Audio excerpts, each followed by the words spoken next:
Hi everyone, so today we're going to talk about basically how to deal with more complex stress states, and really kind of we're talking about this concept of continuum, I'm going to misspell this, linear elasticity. So basically we want to kind of develop some relationships for any general stress state, like we've kind of, especially complex stress states, so like what we've done previously, in kind of writing stress or strain as in this tensor notation.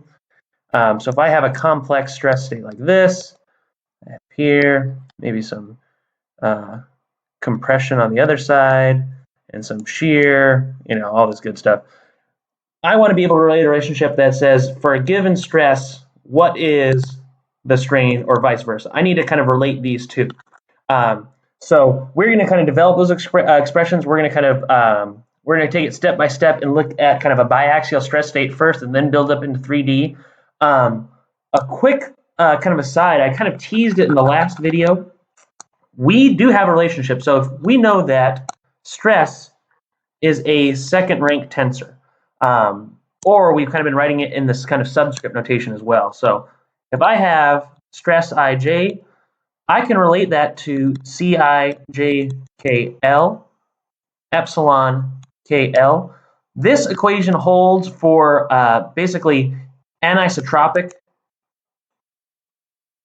So we're going to focus on continuum linear elasticity. Also, we're going to deal with isotropic materials. So, excuse me, isotropic.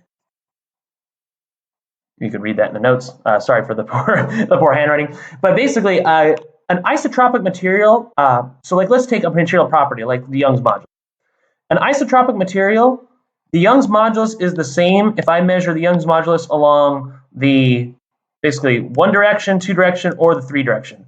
The value remains exactly the same. For an anisotropic material, you'll have an epsilon in the a Young's modulus in the 1-1 direction, a Young's modulus, excuse me, in the 2-2 direction, 3-3 direction, etc., etc. This here is your stiffness tensor. This basically takes the place of your Young's modulus. It has the same units there because, again, it has to work out. So this is, as we mentioned last time, so this is a second rank. This is also a second rank.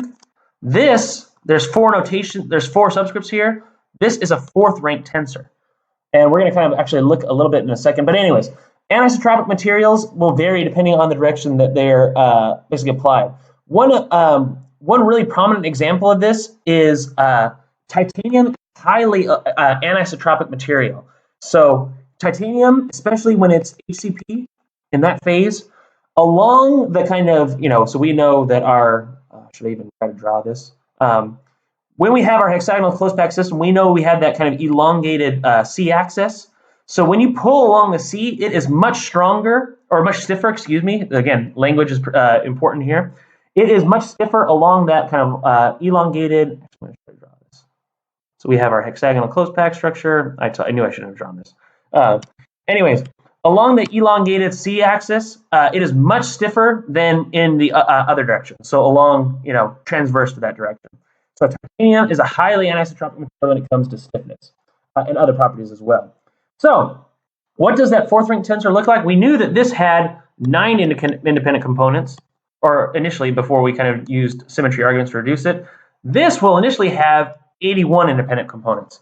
And just to show you kind of how nasty and disgusting this looks like, I'm going to exit out here for just a second, and let's look at the notes. So this is exactly what what we're kind of saying here. So this is this notation. Oh, excuse me. I'm just going to read right here. Confusing notation. So C is actually your stiffness tensor. I need to figure out. So forget about that. So that's your stiffness tensor or stiffness matrix. This actually, yeah, sorry, it's not actually a tensor, it's a matrix, but we'll get into the kind of the math component there in a second. So this S is your compliance matrix. So that's really confusing notation. I don't know why they chose to label C as stiffness and S as compliance, but that is kind of very, very, very annoying. But we'll kind of, we're not going to talk too much about that, but if you want to kind of see it in all its gory detail, the linear algebra and the math here gets really, really complex. Even this is a much, much simplified version once we kind of talk about symmetry. So this in here has 36 independent components. Once we kind of do some, as again, you can read through the notes and see kind of how you get this matrix. But you can even reduce it further depending on symmetry. So higher symmetry, you're going to have less of these independent components. So again, you don't really need to know too much about linear anisotropic elasticity. Again, that's a topic for kind of a more thorough and kind of mechanics-focused course. But just for your, if anyone's interested, like that's always, we could definitely talk more about that. So let's get back to what we want to talk about today, which is looking at a relatively straightforward biaxial stress state. So I'm going to draw my coordinate system as such. Excuse me. So I'm going to have my material, and this is the starting. So I'm going to stress it first in this direction. So I am first going to apply, actually this is going to be the second direction I apply. Excuse me. So first I'm going to apply blue. So what's the stress in blue? Again, it's going to be sigma 1, 1. A stress applied in the red direction as I switch. That is going to be sigma 2, 2. So I would imagine this is a complex stress state. We really don't know yet how to kind of write a relationship between stress and strain. So what I'm going to do first is let's just imagine that we pulled in the 1, 1 direction. So we applied that sigma 1, 1. What would happen to our material? Well, we know it's going to elongate, and we also know due to Poisson's ratio, which we covered last time, it's going to get thinner, it's going to contract in that lateral direction. So I want to know, just for this first operation, what was the strain in the 1, 1 direction and what was the strain in the 2, 2 direction? Well, I know what the strain in the 1, 1 direction was, right? It's just the change, this is going back to kind of, remember we had our special case where if we have a uniaxial loading condition, I know that I can relate the stress to the strain via our Hooke's law. That's the only time we could use this expression. We'll see why we're not going to use this really that often except for this special case. So if I want to figure out what is the strain in the 1, 1 direction and I applied a stress in the 1, 1 direction, that's just going to be stress 1, 1, stress 1, 1 divided by, if I didn't measure essentially the elongation, again, this is, we can measure the strain by the change in length divided by its initial length to get that engineering strain. But if we want to rewrite it in terms of measuring the stress, this is how we do it, divided by the Young's modulus. I'm going to give myself a little bit more space here. Now, what's happening in the 2, 2 direction? Well, it's undergoing the same amount. We're just basically kind of rewriting that Poisson's ratio, right? So we knew that Poisson's ratio was equal to minus the lateral contraction divided by the axial strain here. So we are just measuring, and we're going to multiply minus Poisson's ratio times the stress in the 1, 1 direction divided by strain here. It's just rewriting this expression. So E22 is my strain in the lateral direction. So in this scenario, my Poisson's ratio is equal to minus the lateral contraction is that strain in 2, 2. The axial extension is the strain 1, 1. So I'm just moving this over here and then substituting in and solving. So this is my strain. This is my strain here. Now, let's imagine now that once we've done this operation, we do the same thing for the second kind of biaxial. So this is, again, let me kind of label this. This is a biaxial stress strain. And actually, let's look at it a little bit closer. Let's write out the stress tensor here. So what's my stress tensor? I have sigma 1, 1, I have sigma 2, 2, and everything else is 0. What other type of special stress state is this? This is also plane stress. So again, always be on the lookout for when you have plane stress conditions as well. So I'm glad we covered that. So now I can erase. So let's do the same operation. What's now going to happen to my material when I pull it in this direction? Well, it's going to elongate here, and it's going to shrink in the lateral direction. So my strain in 2-2 for just this operation is just going to be the stress in the 2-2 direction divided by what? R Young's modulus. What is going to be the strain in the 1-1 direction? It's just going to be minus strain in the 2-2 direction divided by Young's modulus. So we have our strains for both of these operations. Now, this is just kind of a thought exercise. Now we need to kind of figure out what is the total strain in the 1-1 and 2-2 directions. Well, again, we kind of did this thought experiment. The total strain is just going to be the sum of both of those operations. So I'm going to kind of erase now and actually rearrange some of these kind of values. So let me 1 second here. I'm going to redraw my coordinate system over here. So right here, 2, 1. So my total strain in the 1-1 is just going to be the sum of those two values. So I'm going to write it as, it's going to be sigma 1-1 minus nu sigma 2-2, all divided by E.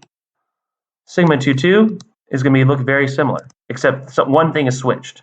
So sigma 2-2 minus nu sigma 1-1 divided by E. That's it. So if you were given, if I just gave you, I said, this is a metal, you would say, okay, well, I'm going to assume that Young's modulus is around approximately 100 GPa. I know that my Poisson's ratio is 0.3 for metals generally. And I gave you some of these stress values. You could calculate the strain. Now, this is great. It's a 2D case, but again, we want the most general equation that we can so we could just kind of work with any arbitrary crazy stress state that I could possibly give you.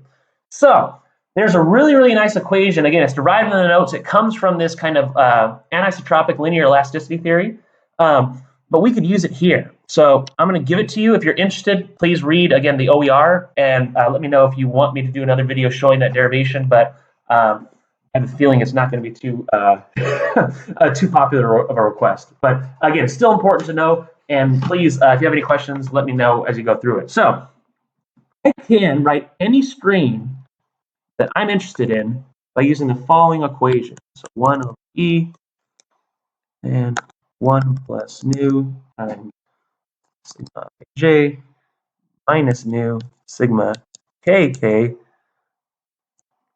Excuse me. Oops, that wasn't an issue. Let me bring this back up. All right, sorry about that. Let me undo 1 here. So this is delta I j, and here we go. Now, I hope that maybe some people have seen this before. This is our Kronecker delta. So Kronecker delta.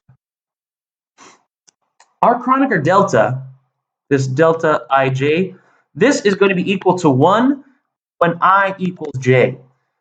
The Kronecker delta ij is going to be equal to 0 when I does not equal j. So I'm going to put that up here so that we kind of remember it. So ij equals 1. Hopefully you've seen that in when I equals j. Kronecker ij equals 0. I does equal j.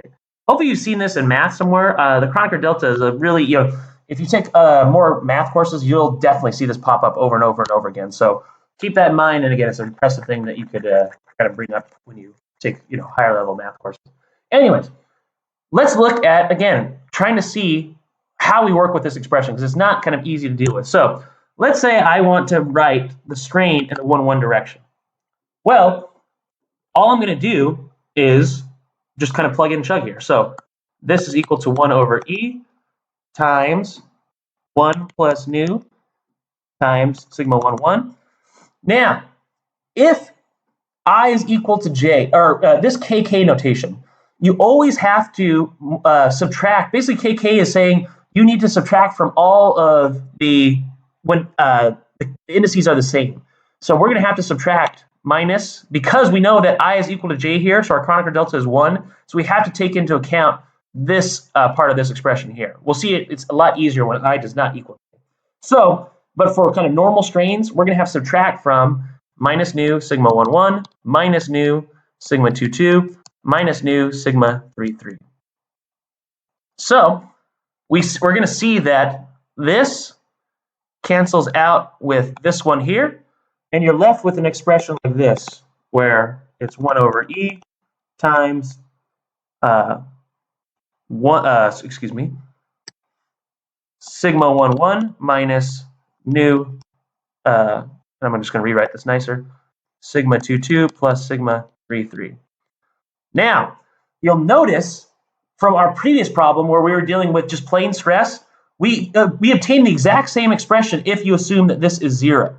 So this will work for if you have 2D stress state, a 1D stress state, or even 3D stress state. So this I would always use. To me, this is one of the most important equations that you could have at your disposal when you're solving problems, because we could write out all the strains we want, and we could figure out and plug and chug. We could write a tremendous amount of equations where we could solve for whatever variables that we're given. So that's how you do this problem. So I'm going to quickly show you. There's kind of a trick and a kind of a pattern that you'll see here. So I'm going to write out quickly, and you could prove it to yourself a little bit later, but you'll see a pattern emerge. So if I want to write the strain in the 2 direction, it's going to be 1 over e sigma 2, 2 minus nu times sigma 1, 1 plus sigma 3, 3. If I want to write out, I'm going to erase it here. Let's see if I'm going to be diligent. If I want to write out the strain in the 3, 3 direction, it's going to be 1 over e sigma 3, 3 minus nu times the other. So again, you want to be able to really not even think for these. You should just bust out those, write out those equations without kind of even thinking. You want to solve these problems quickly. We want to kind of identify what we need to kind of solve, focus on the math, and then get through this. So these should kind of come out very naturally as you kind of work and do more and more problems. Again, at first it's not clear, but there's plenty of problems that problem set 7 for you to do, so you'll get good at this quickly. Let's look at the scenario when I is not equal to j. So let's do this. All right, so let's look at epsilon 1, 2. Well, now it's just 1 over e times, let me do my square bracket, 1 plus nu, sigma 1, 2, and that's it. Why is that it? Because when I does not equal j, Kronecker delta 0, that's it. We're good to go. If I want epsilon 1, 3, it's just going to be 1 over e. I'm going to cheat now. That's it. So that's basically how you can write any kind of complex stress state. So in the next video, we're going to do one of my favorite mechanics problems, which is this basically problem of basically a jewelry maker is making kind of this new cufflink, and they're kind of compressing this steel in a rigid die. I love this problem. It deals exactly, you have to solve it using this expression here, and you're going to solve lots and lots and lots of problems in mechanics using this. I can't emphasize how important this equation is. So that's a fun problem. I love that problem. So be sure to watch the next video, and we'll actually kind of finally in mechanics start to solve some problems instead of kind of going through some expressions. So after looking at that one, if you want more problems, I'll be happy to do so. Please let me know if you need any more worked examples. And yeah, that's it for me today. So have a great day, and I'll see you later. Bye.